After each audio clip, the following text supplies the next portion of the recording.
7 days. Oh, gee. This is Peter with me, Peter Conway, he of Warren Point, Chief Executive of Warren Point Port.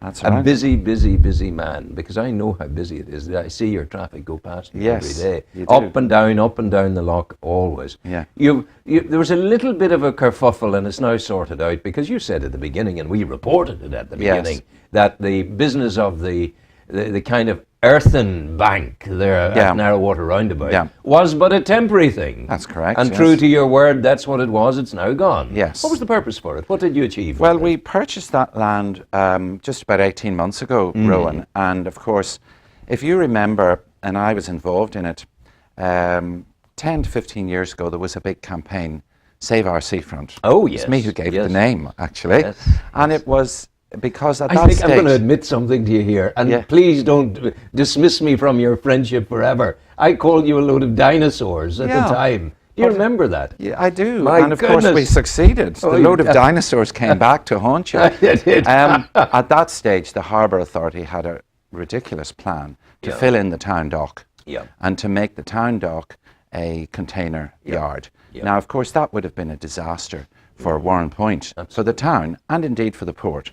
So at the time, the SOS group, and I was very involved in it, proposed that the deep water that was required would be done on the existing berth line. That's been done. And that if the port were to expand in any direction, it would expand towards the roundabout. Therefore not in any way in getting involved in the residential or other commercial part of the town. What a wise idea. That's actually happened. And I'm glad to say it's happened on my watch. And I'm proud that that's the case. Wouldn't you be? But, So, to do that, we had to purchase that land, and we succeeded in doing that. The port is busy; it's expanding, and that was an area of disused industrial land, and we're now in the process of bringing it into port use. So to do that, we had to clear away all the topsoil and so on, heap it to one side, put in a stone foundation to carry the cargo, and now we're putting back what we need there, and we're going to level it at the roundabout and put a sort of, well, some of my friends say it's like a football pitch, but a grassy area, which will be an attractive entrance to the town. Absolutely. So that's what's happening. Yeah, that's great. But we told them this at the beginning. People were getting annoyed about very, very little, really. Well, you know, that's understandable. I didn't like it myself. Let's be honest. But it had to be done to get to where we are.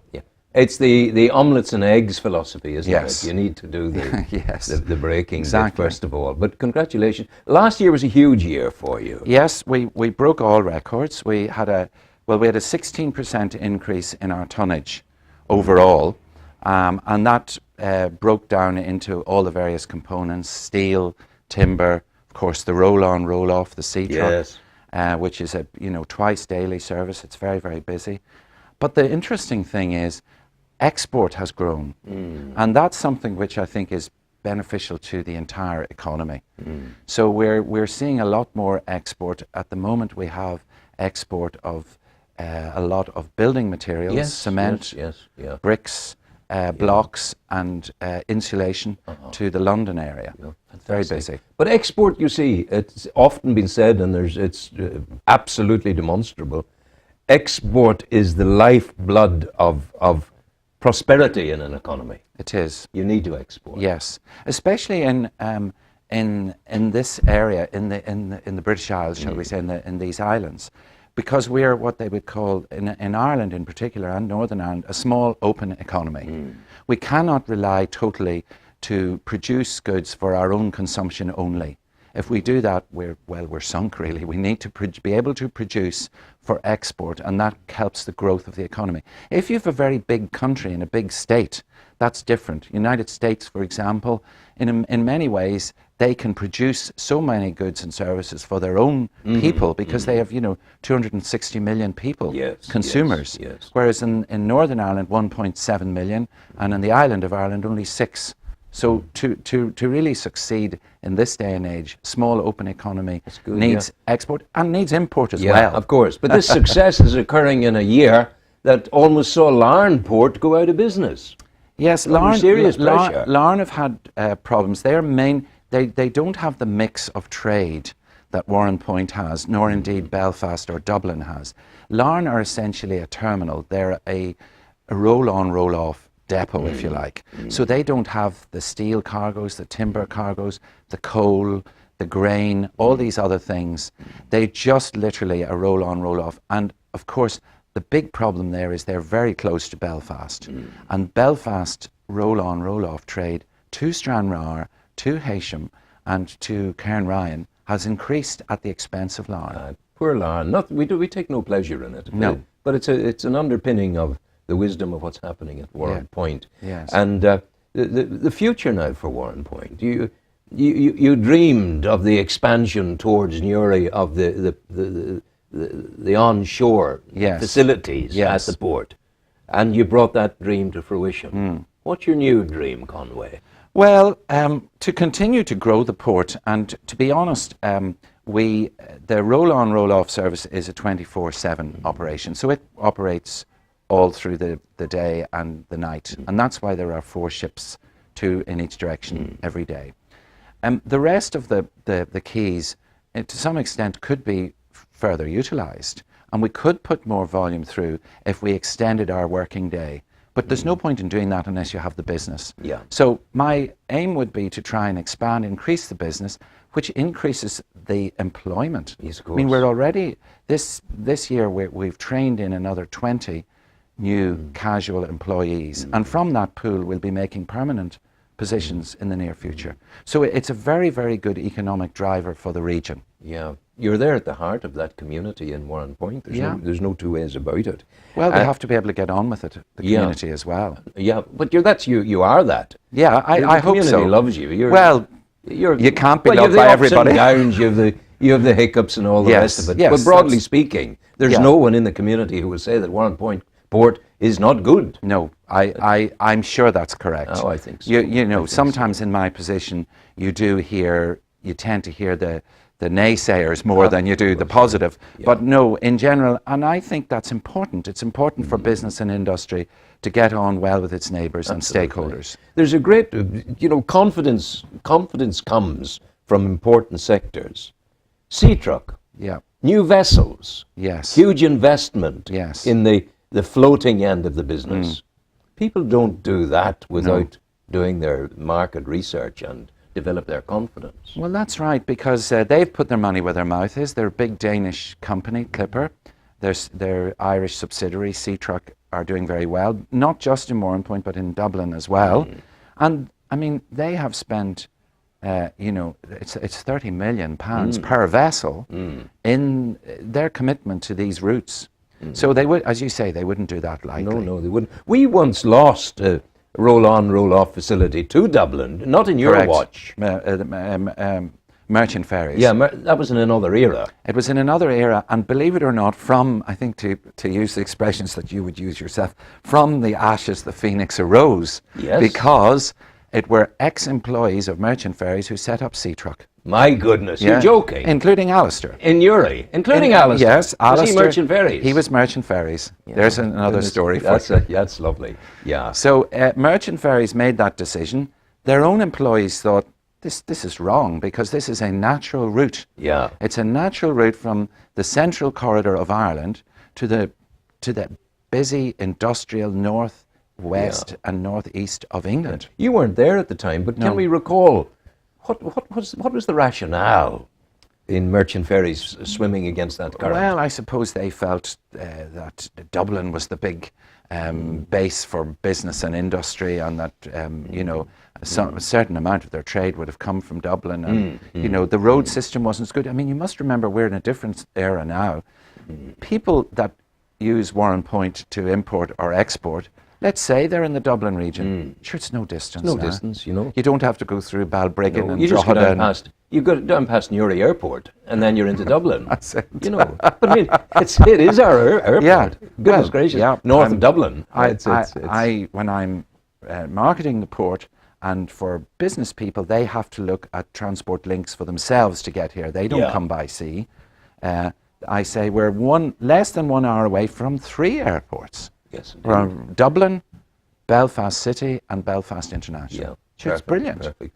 The business doesn't come to you in a briefcase and present at your door on a Monday morning. You've got to go and hunt the business. Yes, it's the sort of business that doesn't move very often. And if you can get the business and you look after the customer, you have a good chance of retaining it. So it is very important for me and my colleagues to maintain very strong, good relations with the customer base. But for example, 2 weeks ago, I went to England, to Bradford, to visit one of my big customers, Barrett Steel, and even to just demonstrate to them that I have the interest and we have the interest to see what they do in their base. It helps business relationships. Absolutely. It's easier to develop a good business relationship if you know the product of your customer. That's one thing I've always found in my own business career. The most unusual product that you're taking, once upon a time it was granite from China. Is it still coming in? No, but we sometimes do get stone coming in, marble, and indeed recently we've had shipments of slabs of lead. Slabs of lead? Yes.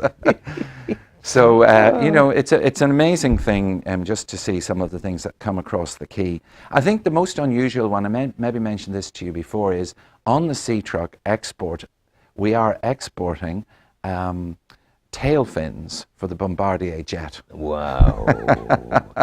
And you're exporting those? Yes, they're being built in Belfast. Yeah. They're going on the sea truck ferry and then down to Southampton, where they're being shipped to Canada. My goodness, what a lovely scenario. Yeah. I think it's great. Yeah.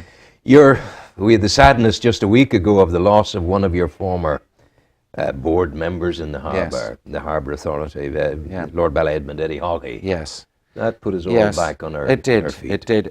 It's a great loss to the business community here. As you say, Eddie Hawkey was a board member of Warrenpoint Harbour, again before my time. But like so many of the board members in that era, created the building blocks from which we have grown. And like so many other people in this area, we would have to be thankful for the work that he did and the employment that he has created in this area. I mean, a very, very strong business character with very strong views and highly respected by one and all, as you could see from the... But that's how you make, isn't it, how you make progress? Yeah. Strong. Yes. Strong views. Yes. Drive the project forward. You have to, yes. Let nothing take away from the project. No. That's to his credit. Indeed, absolutely. And I mean, he's left behind an incredibly strong legacy, which I'm sure will continue in his memory to drive forward in the field that they've excelled in the pharmaceuticals in particular. That's amazing. It's just, I knew him a little bit, wasn't a close friend, but I do feel the loss. You know, I think presence has gone out of our community. Yes, it was a great shock to everyone. And as you know, I'm very involved in the Newry business community myself and Warrenpoint.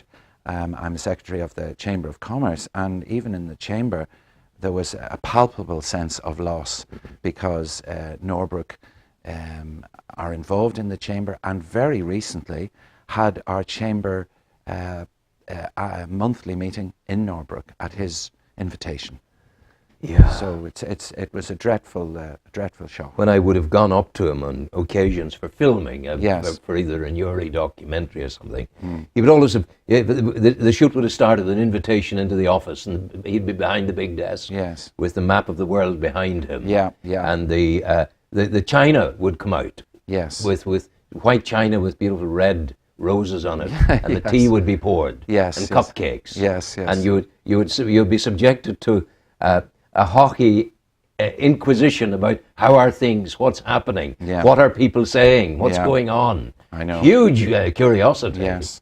Well, he was also very involved, both publicly, but I would say even more so behind the scenes in supporting local initiatives and charitable work as well. Yeah. And I know that he made contributions to very, very many organisations in this area. Huge man. And in fact, in Violet Hill, in St. Coleman's College, there's a good contact there. Oh, there was a good togetherness. Hockey and has really developed the whole science and technology aspect of the school. Absolutely. Yeah. Well, we wish Lady Mary and the family well. Yeah. This dreadfully sad time Yes. And no word yet on the funeral arrangements, as far as I know. No, But bodies have been brought home today. Very difficult situation for any family. Oh, for goodness sake. And for the Declan Smalls family from Yes, Mayo Bridge as well. Absolutely. Dreadful. Absolutely. It's appalling. Peter, we'll leave you, and thank you for coming in to us. I know it's a busy day for you. You have a flotilla of ships unloading down there, which is some. But we're going. If you chill for a moment and take your old favourite Joni Mitchell doing Carey for you. Thank you. That'll Carey with Joni Mitchell. Here we go. That'll be good. Goodbye to Peter. Good luck to Peter. Go. Thanks, well. Rowan. Take care.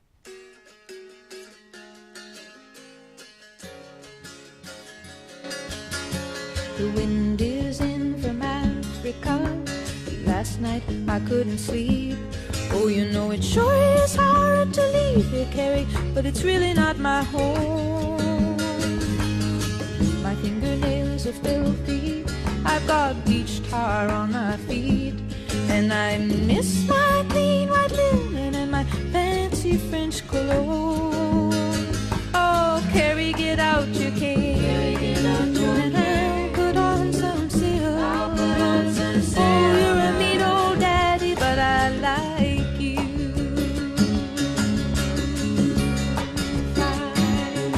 Come on down to the Mermaid Cafe, and I will buy you a bottle of wine, and we'll laugh and toast to nothing and smash our empty glasses down. Let's have a round for these freaks and these soldiers, a round for these friends of mine. Let's have another round for the bright red devil who keeps me in this tourist town. Come on, Carey, get out your cane. I'll put on some silk.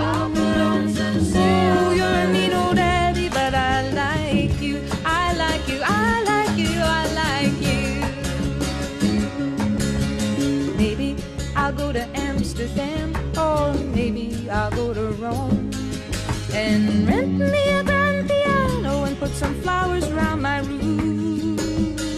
But let's not talk about fairly wells now. The night is a starry dome, and they're playing that scratchy rock and roll beneath the Macklemore moon. Come on, Carey, get out your cane. Put on some silk. You're a mean old daddy, but I like you.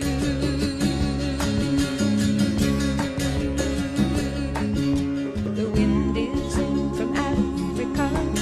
Last night I couldn't sleep. Oh, you know it sure is hard to leave here, but it's really not my home. Maybe it's been too long a time since I was scrambling down in the street. Now they got me used to that clean white linen and that fancy French cologne. Oh, Carey, get out your cane.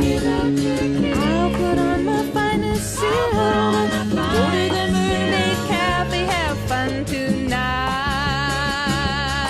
I said, oh, you're a mean old daddy, but you're out of sight.